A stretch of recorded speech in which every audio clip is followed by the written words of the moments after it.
होगा। तो अभी मैं जा रहा हूँ इमिग्रेशन ऑफिस, जो कि परमिट के लिए $500 है, और वो नेपाल, वेलकम टू पोखरा, और मज़े दिलाते हैं आपको डिजिटली ईयरफोन वगैरह।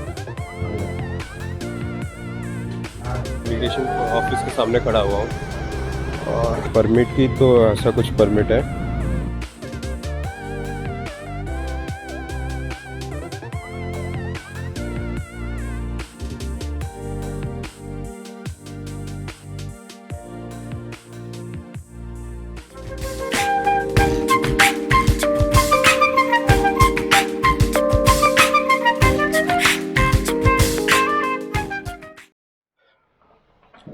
नमस्कार दोस्तों, स्वागत है आपका मेरे चैनल दी इंडियन ट्रेकर में। आज एक नया दिन, एक नया सफ़र, बहुत कुछ काम करना है। पहले तो मेरी घड़ी की बैटरी ख़त्म हो गई है, बैटरी डलवाना है अगर मिल जाए तो। लेकिन मेन काम है जोमसम के लिए आज से परमिट लेनी है मेरे को इमिग्रेशन जाके। मैं अभी हूँ पोखरा में, जैसे आपको लास्ट वीडियो में पता चल गया होगा। तो अभी मैं जा रहा हूँ इमिग्रेशन ऑफिस और देखता हूँ कितना कुछ चार्जेस हैं। जितना मेरे को सुनने में आया था 2000 रुपीज़ चार्जेस हैं, नेपाली रुपीज़। अब देखते हैं है कितना एग्जैक्टली चार्जेस। और अपर मस्टैंग के लिए अगर 3-4 हज़ार होगा तो वो भी ले लेंगे परमिट, क्योंकि वो लाजवाब एकदम भाई। अगर जा नहीं पाया तो अभी फ़ोटो आपको आ रही होगी, अगर आपका मन करे, क्योंकि उसका $500 परमिट चार्जेस है। तो अगर आपका मन करे तो आप ज़रूर आ सकते हैं। फिलहाल मेरे को $500 देने का तो मन नहीं कर रहा, लेकिन हाँ, लोअर मस्टैंग ज़रूर जा सकता हूँ। जोमसम एक्चुअली एक लोअर मस्टैंग है और एक अपर मस्टैंग है। जो अपर मस्टैंग है वो चाइना के बॉर्डर के साथ लगता है, जो कि परमिट के लिए $500 है, और वो बहुत ही रिस्ट्रिक्टेड एरिया है। इवन नेपालीस को भी परमिट चाहिए, लेकिन उन्हें कोई पैसा देने की ज़रूरत नहीं पड़ती वहाँ पे, लेकिन परमिट उन्हें भी चाहिए। और अगर आप इंडियन हैं तो देखते हैं, क्योंकि सारे टूरिस्ट के लिए $500 है USD। अब इंडियन के लिए कुछ कम है, जो कि 10 दिन के लिए है, जो कि ठीक ठाक है अगर उस जगह को आप देखेंगे तो। फिलहाल चलते हैं इमिग्रेशन ऑफिस और देखते हैं कितने कुछ चार्जेस है लोअर मस्टैंग के और अपर मस्टैंग के। लोअर मस्टैंग तो मैं जाऊंगा ही जाऊंगा, जो कि है जोमसम। तो ठंड में यहाँ पे हालत ख़राब हो गई थी कल सुबह, मतलब आज सुबह। छोटा सा कंबल है, ठीक है, मतलब मेरी हाइट कुछ ज़्यादा नहीं है, लेकिन लगभग 5'6" या 5'7" होगा। तो मेरे को ही छोटा पड़ रहा था। अगर मुझसे कोई लंबा आदमी आया तो पता नहीं वो कैसे एडजस्ट करता होगा यहाँ पे। जो भी है, welcome to Nepal, welcome to Pokhara, और मज़े दिलाते हैं आपको डिजिटली। अगर ईयरफोन वगैरह नहीं लगाया तो लगा लीजिए जल्दी, क्योंकि बहुत मज़े आने वाले हैं इस सफ़र में, और आने वाले वीडियो में जल्दी बनते हैं। तो अभी चलते हैं इमिग्रेशन ऑफिस, और मैं देख रहा हूँ, सोच रहा हूँ जॉनसन के लिए मैं फ़्लाइट पकड़ लूँ, क्योंकि वो 20-25 मिनट का होगा। लेकिन मैं श्योर नहीं हूँ उसके चार्जेस, क्योंकि क्लियर ट्रिप पे मेरे को दिखा रहा है 3000, और 80 नेपाली एयरलाइंस है, तो वहाँ पे चार्जेस दिखा रहा है कुछ 9000 रुपीज़। अब मैं जिस लॉज में या होटल में रुका हूँ उसका नाम है होटल माउंटेन व्यू। वहाँ पे भी टिकट हो रहा है नीचे रिसेप्शन पे, वहाँ पे भी एक बार पूछ लेता हूँ क्या सीन है क्या नहीं, और एक बार परमिट मिल जाए तो फिर टिकट बुक करा लेंगे।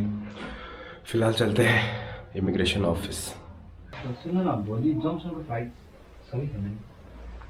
ए खाली छ एकजना। कति हो नि प्राइस? इन्डियन हजुर। अनि हामीले बुझाउनु चाहिँ कति होटल माउन्टेन भ्यू। फिलहाल हूँ नेपाल के इन गलियों में। ऐसा सा था कुछ मेरा हॉस्टल या होटल, जो भी बोल लो, अच्छा सा है। साइड में अच्छा सा था, साइड में एक माउंटेन व्यू भी था। अभी मैं जा रहा हूँ फ़िलहाल इमिग्रेशन ऑफिस। चलते हैं, फिर बात कर ली है पैराग्लाइडिंग के लिए, अगर वक्त होगा वो भी कर लूँगा आज, क्योंकि फिर मेरे को नहीं लगता मैं फिर पोखरा वापस आऊँगा, क्योंकि वहाँ से बेनी, फिर बेनी से निकल जाऊँगा आगे की ओर। चलते फिर।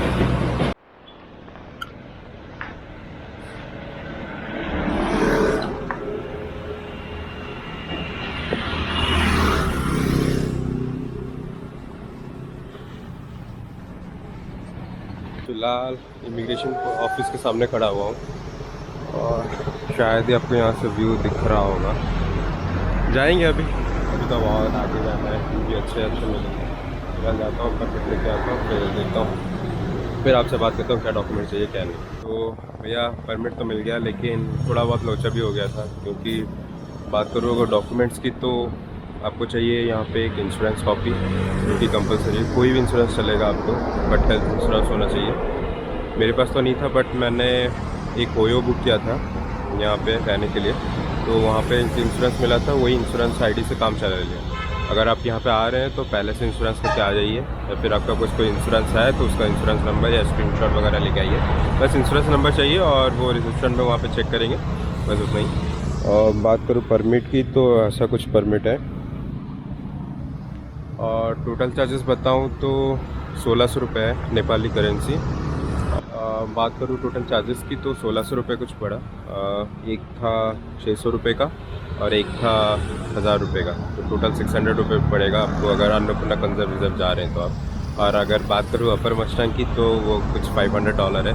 अभी अगर हाल ही में कन्वर्सेशन करूँ तो उसका कुछ चार्जेस आ रहा है 40,000 के आसपास, जो कि 1 या 2 दिन के लिए मेरे को नहीं लगता मैं कभी भी खर्च करूँगा।